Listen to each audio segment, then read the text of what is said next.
Okay, let's just dive right into this. Picture this scenario. It's a completely random Tuesday. You've checked your accounts, paid your rent, bought your groceries, and your phone bill is officially covered.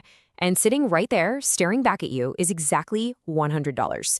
You think to yourself, okay, this is it. My investing era begins today.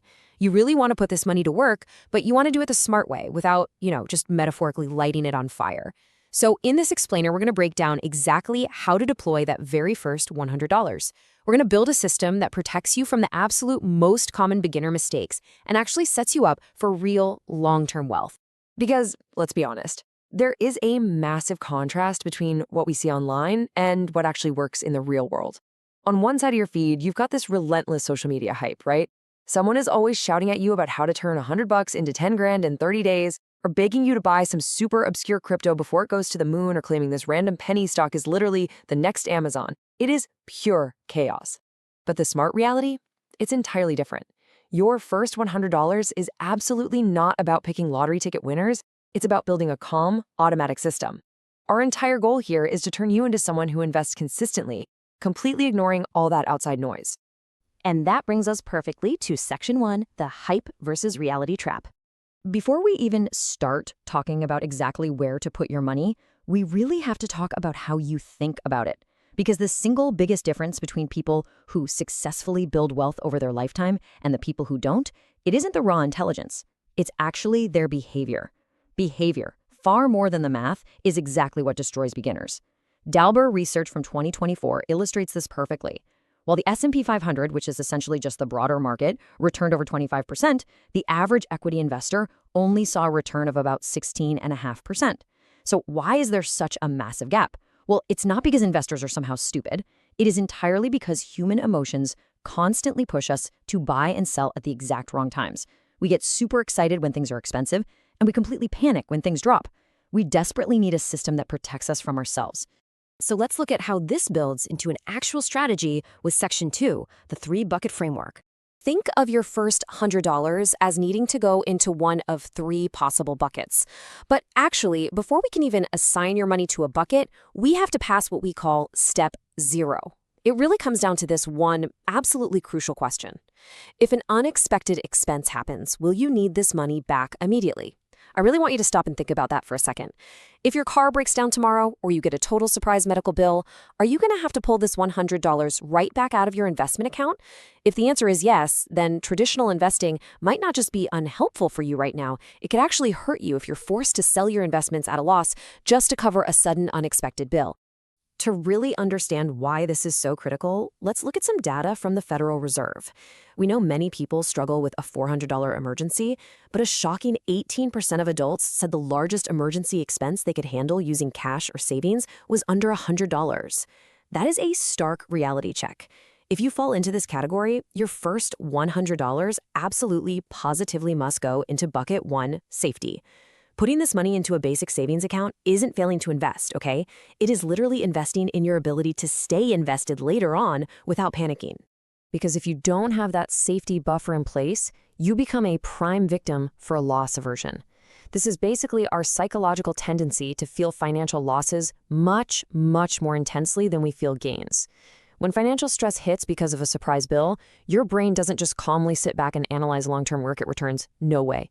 Your brain goes straight into survival mode and just screams, I need cash right now. Having that initial cash buffer is exactly what prevents this psychological trap from forcing you to panic sell and completely ruining your long-term plan. Now, what if you do have a cash buffer, but you've also got credit card debt? Well, that brings us straight to bucket 2. If you are carrying high-interest debt, paying that down is effectively the very best investment you can make.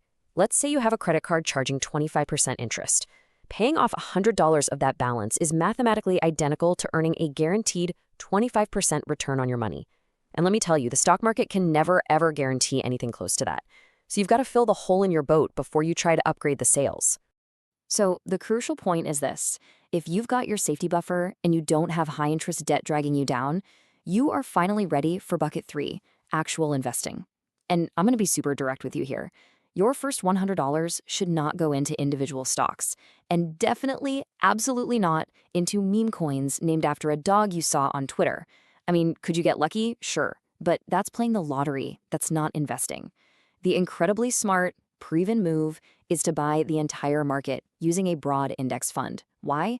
Because research consistently shows that the vast majority of highly paid professional fund managers underperform the broad market indexes over long periods of time. If the literal pros can't beat the market, we really shouldn't try to outsmart it with our very first $100. Just buy the whole thing. Which brings us to Section 3, 4 Steps to Smart Investing. Let's break down the highly actionable, no-nonsense blueprint for actually deploying your funds right now. Step 1. Choose the account. You want the lowest fee, most tax-efficient account available to you. Think along the lines of an employer match program or a tax-advantaged retirement account before you even look at a regular brokerage. Step 2. Choose one fund. Please don't overcomplicate this. Pick one diversified index fund, like a total market, an S&P 500, or maybe a target date fund which just automatically adjusts for you. Step 3. Invest the money. Most modern brokerages let you buy fractional shares now, meaning your $100 can actually buy a piece of a fund even if the whole share costs a lot more. And finally, Step 4, which is the absolute secret sauce of wealth building: automate. Let me show you exactly why that fourth step, automation, is everything.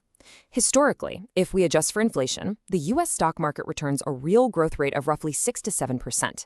So if you take your $100, invest it exactly once, and then literally never add another dime, well, after 30 years at a 7% real return, it grows to about $760, which, hey, it's a nice little gain, sure, but it is definitely not life-changing wealth. That initial $100 barely matters in a vacuum. But now, compare that to the staggering power of consistent automation.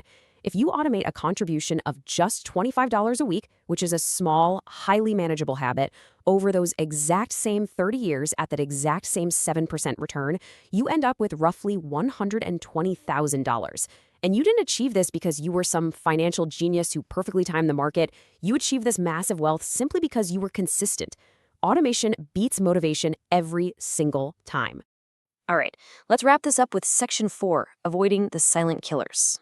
Building your system is really only half the battle. Now, we actually have to protect it from 2 silent killers. First up, fees. I know, they sound boring, which is exactly why they are so incredibly dangerous. Actively managed funds often charge around a 1% fee every single year, whereas broad index funds often charge around 0.05%. Now, that decimal point difference looks tiny right now, right? But over decades of investing, that tiny fee compounds, quietly eating away at your growth. In simple mathematical models, choosing the low-cost index fund can actually leave you with a portfolio that is over 30% larger than if you chose the high-fee fund. So the rule is, keep your costs as close to zero as humanly possible. The second silent killer, it's your own brain. Psychologically, we desperately want excitement and we want control. Picking individual stocks? That feels super exciting. Checking your app every single hour, it feels like you actually have control. Index funds, on the other hand, well, they feel terribly boring. Buying the market feels entirely passive. But here is the ultimate paradox of investing. Doing less is actually the winning move. When you actively seek excitement in your investing, you almost always end up sabotaging yourself. The real winning strategy is to keep it boring and keep it incredibly consistent. Let your hobbies be exciting, let your investing be wonderfully dull. So here is my 24-hour challenge to you. Look at the system we just built together and execute just one single step today. Start that emergency buffer, throw something extra toward that high-interest debt, or open that account and automate your very first small contribution. Because if you stick to this boring, absolutely brilliant system, decades from now, you are going to look back at your accounts and realize a profound truth. The money isn't the biggest thing that changed. You are. You completely transformed from a beginner, hoping for a quick shortcut, into the architect of your own wealth. So I'll leave you with this. 10 years from now, will you be glad you started building your system today, or will you still be waiting around for the next hype train?